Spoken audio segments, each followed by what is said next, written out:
சீமான் வீட்டுக்கு வேலைக்கு போனால் 500 காசோட ஒரு குவார்ட்டர் கிடைக்கும்னு வரான். ஒரு செத்து போனதை பிடிச்சி பேசிட்டு இருப்பாங்க.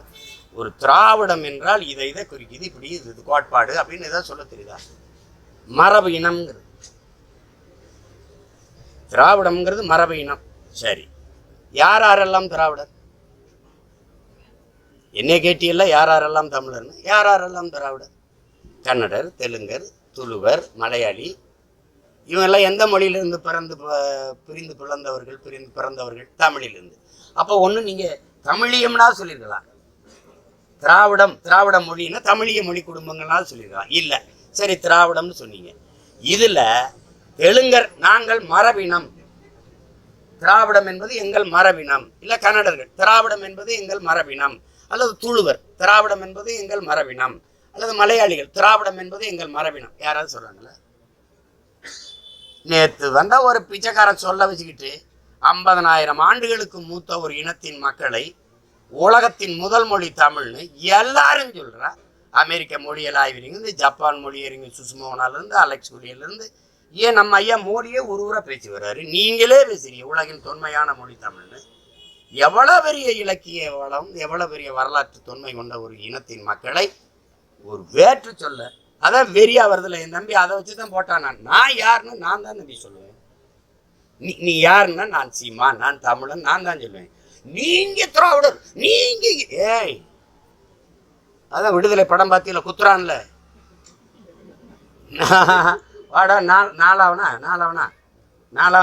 அப்புறம் தானே நாலாவனா அப்படின்னா. டேய் என் பேரு கருப்பன்டான், நான் யாருன்னு நான் தான்டா சொல்லுவேன். நீங்க சொல்றது பேர் இல்லடா. நான் தான் இது அந்த குத்துனாதான் இவங்க விடுவாங்கன்னு நினைக்கிறேன். சும்மா வந்து எதையாவது இதுன்னு நான் ஏன் திராவிடனா இருக்கணும்? இந்திய நிலத்தில் எவன் திராவிடன்? நான் ஏன் திராவிடனா இருக்கணும்? என்னுடைய கட்டிடத்தை வந்து திராவிட கட்டடக்கலை, என்னுடைய நாகரிகத்தை திராவிடம். உனக்குன்னு ஒண்ணு இல்லை, போடுறது சாப்பிட்டு படுப்பா. உனக்கு என்ன இலக்கியம் இருக்கு கேட்டா? திராவிட இலக்கியம், திராவிட இது சொல்லே. கால்டு வெள்ளே சொல்றான், நான் மனுசுருதியிலிருந்து எடுத்தேன்ட்டு. மனுசுருதி யாரோட நூல் உங்களுக்கு தெரியாதா? வடக்க இருந்து தெற்க அப்படி நகர்ந்து வந்த பிராமணர்களை குறிக்கிறது தான் திராவிடம்ங்கிற சொல். பஞ்ச திராவிடர் மாநாடு போட்டதை காட்டுட்டா அவங்க கடைகளுக்கெல்லாம் மேட்ரிமோனின்னு வருதுல தம்பி. பிராமண பெண்கள் தங்களுடைய இதில் இனம் திராவிடம்னு போட்டிருக்கிறத நான் உங்களுக்கு பயிரில் அனுப்பி வைக்கட்டா? ராகுல் டிராவிட்னு அவர் பேரை வச்சுக்கிட்டது காரணம் என்ன? இங்கே இருக்கிற தாத்தா ஊவேச சிலைகள் திராவிட சிசுன்னு தான் இருக்குது. சங்கராச்சாரியாரே, நம்ம ஆளு ஞானசம்பந்தரே திராவிட சிசுன்னு தானே அவங்க சொல்றாங்க. போட்டு குழப்புறது.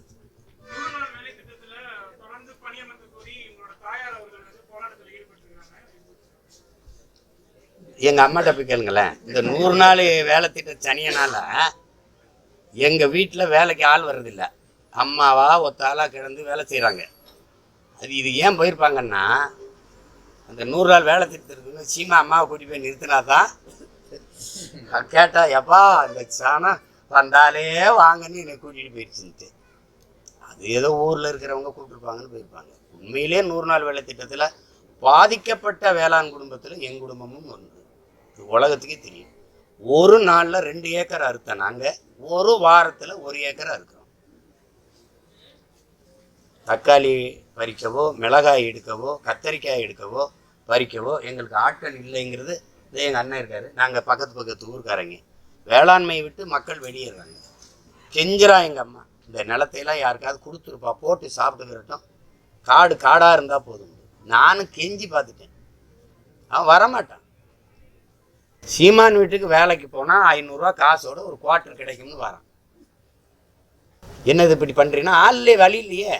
அப்போ எங்கள் அம்மா அளவு நான் 2 பெட்டியை வாங்கி அனுப்பி விட்டோன்னா அதை வாங்கினோன்னு இந்த குவார்ட்டர் வாங்கிட்டு 500 வாங்கிட்டு வேலைக்கு வரேன். இல்லைன்னா நிலத்தை தரிசாக போட முடியாது.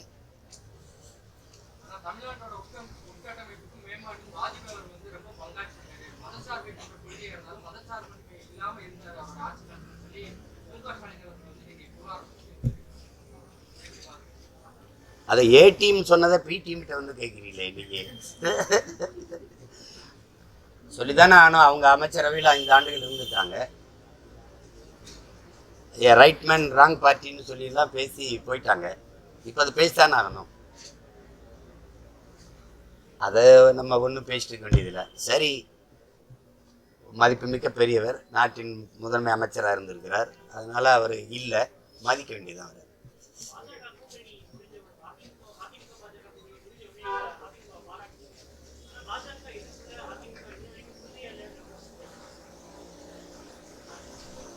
திமுக எதிர்ப்புல உறுதியா இருக்குதுன்னு நினைக்கிறீங்களா?